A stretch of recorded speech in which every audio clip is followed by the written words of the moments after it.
প্রিয় দর্শক সবাই আশা করি ভালো আছেন। অল্প কিছু সময় কথা বলবো যেটি আমরা জানি যে জুলাই আগস্টের যে স্মৃতিচারণ এবং জুলাইয়ের প্রায় ১ বছর হয়ে গেছে গণ অভ্যুত্থানের। তো সেই দিকগুলো কিন্তু ১ বছরের রাজনীতিতে বা আমাদের বাংলাদেশে নানা রকম ঘটনা ঘটেছে। তো ঘটনার সেই বিষয়গুলো আহ না বললেও কিন্তু যে বিষয়টি আমাদের অবশ্যই মনে রাখা উচিত, ৫৩ বছর ধরে আমাদের রাজনীতি এবং বিশেষ করে যুদ্ধের পরবর্তী ১৯৭১ সালে পরবর্তী সময়ে যারা জন্মগ্রহণ করেছে এবং এখন পর্যন্ত পৃথিবীতে যারা যে মানুষগুলো বাংলাদেশে বেঁচে আছে তাদের কাছে কিন্তু ২০২৪-এর যে স্মৃতি, বিশেষ করে শহর কেন্দ্রিক যারা রিসেন্ট বৈষম্যবিরোধী ছাত্র আন্দোলনের ব্যানারে যারা আন্দোলন করেছে এই প্রিভিয়াস গভর্নমেন্টের এই সময়ে যে জুলাইয়ের যে স্মৃতি বা জুলাইয়ের যে কর্মকাণ্ডের বিষয়গুলো যদি আমরা সামনে নিয়ে আসি তাহলে কিন্তু এই স্মৃতিটা কিন্তু ভোলার নয়। আর এই কারণেই কিন্তু জুলাইকে বারবার স্মরণ করার জন্য কিন্তু অনেকেই এই বিষয়ে কথা বলছে এবং জুলাইকে যেন ভুলে যাওয়া না হয় এই বিষয়টি কিন্তু অনেকে সামনে নিয়ে এসেছে।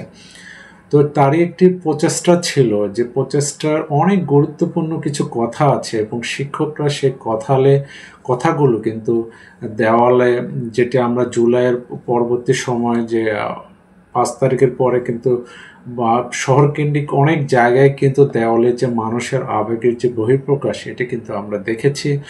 বিশেষ করে যে স্টুডেন্টরা তাদের মনের কালিমা দিয়ে কিন্তু অনেক কিছু আঁকিয়েছে যেটা মানুষকে কাঁদিয়েছে। প্রতিনিয়ত যারা দেখেছে তাদেরকে মনকে আবেগ আপ্লুত করেছে। তো এই বিভিন্ন বিষয়ে মানুষকে যে নতুন একটা জাগরণের জায়গায় নিয়ে গেছে জুলাই আগস্টের পরবর্তী সময়ে, বিশেষ করে মানুষের যে মূল্যবোধের একটি পরিবর্তন, মানুষকে বাংলাদেশের মানুষ হিসাবে একরকম থাকা থেকে একটু নিজেকে অন্যরকম চিন্তা করার যে পরিবেশ রিসেন্টলি তৈরি হয়েছে ২৪-এর সময়ে, এটি কিন্তু অবশ্যই বাংলাদেশের মানুষকে মনে রাখা উচিত।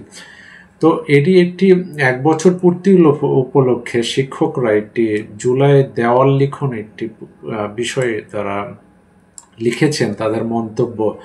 আসলে যে বিষয়গুলো, এই শব্দগুলো প্রতিটি মানুষেরই জানা উচিত। আসলে একজন লিখেছে অধ্যাপক মোহাম্মদ রইস উদ্দিন, উনি লিখেছেন হচ্ছে আমাদের জুলাই অভ্যন্তরের প্রাপ্তির জায়গাটা হচ্ছে, প্রাপ্তি বলতে স্মৃতির নিঃশ্বাস, কথাটা কিন্তু অনেক মূল্যবান। প্রাপ্তি বলতে স্মৃতির নিঃশ্বাস, আক্ষেপ হলো জুলাই যোদ্ধাদের অনৈক্য। বিষয়টি অবশ্যই আপনারা এখনকার রাজনৈতিক প্রেক্ষাপটে বুঝতে পারতেছেন। প্রত্যাশা হলো ফ্যাসিস্টদের বিরুদ্ধে সবার ঐক্যমত। এবং আমরা দেখেছেন যে কথা ৩টা শব্দেতেই কিন্তু অনেক সুন্দর কিছু বিষয় জড়িয়ে আছে এবং দুঃখেরও অনেক কিছু আছে এর মধ্যে, যেটি আমরা প্রত্যাশার জায়গা যেটি দেখেছি আমরা যে রাজনীতিবিদদের মধ্যে কিন্তু একটা ঐক্যমত বা রাজনীতিবিদ দেশের স্বার্থে বা ভবিষ্যৎ বাংলাদেশের স্বার্থে সবাই যে এক হতে পারে এই বিষয়টি কিন্তু আমরা এই সময়টাতে দেখেছি। উনি প্রাপ্তি বলতে যে স্মৃতির নিঃশ্বাস, যে স্মৃতিগুলো আমরা রেখে এসেছি সেই স্মৃতির যে একটা নিঃশ্বাসও ফেলতেও একটি যে আমাদের যে আগে যে আমরা কষ্ট ফিল হতো সেই কষ্টের জায়গা হলো কি স্মৃতির নিঃশ্বাস কিন্তু মানুষের মনে একটি স্বস্তির নিঃশ্বাস এখন ফেলতে পারে বা ওই স্মৃতিটাকে সে স্মরণ করতেও নিজে কিন্তু গর্ববোধ করে। আক্ষেপের জায়গাটা উনি যেভাবে বলেছেন এটি সুন্দর একটি শব্দ দিয়ে উনি আখ্যায়িত করেছেন, যোদ্ধাদের ঐক্য, যোদ্ধাদের অনৈক্য।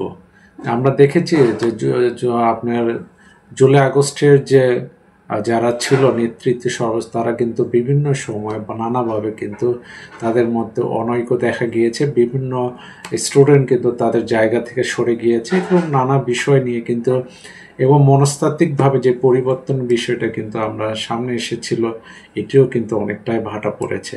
তো এই বিষয়গুলো অবশ্যই আমাদের গুরুত্ব দিতে হবে। অধ্যাপক ইমরুল হক লিখেন, উনি যেটি লিখেছেন, জুলাই মানে গণজাগরণ, জুলাই মানে অনুপ্রেরণা, এসেছি যত দূর যেতে হবে বহুদূর।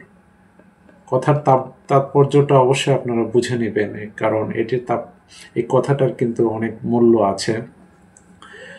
সভাপতি মোহাম্মদ ফয়জুল মুরাদ উনি বলেন, প্রায় 1600 শহীদ এবং হাজারো আহতের আত্মত্যাগের বিনিময়ে যে ফ্যাসিস্ট প্রিভিয়াস গভর্নমেন্টের 16 বছর শাসনের যে অবসান ঘটিয়েছে, এই অবসান ঘটির মাধ্যমে জুলাই পরবর্তী বাংলাদেশকে বাঁচিয়ে রাখা এবং তাদের এই স্মৃতিচারণ, দেওয়াল স্মৃতিচারণ তাদের একটি ক্ষুদ্র প্রচেষ্টা। আসলে জুলাই আগস্টের যে সময়টা, এই স্মৃতিটাকে অবশ্যই মানুষের সামনে প্রতিনিয়তই স্মরণ করে দেওয়ার কিন্তু বিষয় আছে। না হলে কিন্তু আমরা রাজনীতিতে প্রিভিয়াস গভর্নমেন্টের পক্ষে কিন্তু অনেক ব্যক্তিবর্গই এখন কথা বলার একটি জায়গা পেয়েছে। এ কারণে স্মৃতিচারণ অবশ্যই করতে হবে। আসলে এই স্মৃতিচারণের মাধ্যমে বাঙালির মানুষকে আবার সচেতন করে তুলবে। আসলে বাংলাদেশের পক্ষের লোকেরা আর যারা দ্বিমত করছে, আসলে তারাই বাংলাদেশে কতটা ভালো চায়, জনগণের কতটা ভালো চায়। অতএব ওনাদের এই স্মৃতিচারণের যে লিখনগুলো, এটি গুরুত্বপূর্ণ এবং যে কথাগুলো ওনারা বলে গিয়েছেন এটি অবশ্যই অনেক মূল্য রাখে বাংলাদেশে।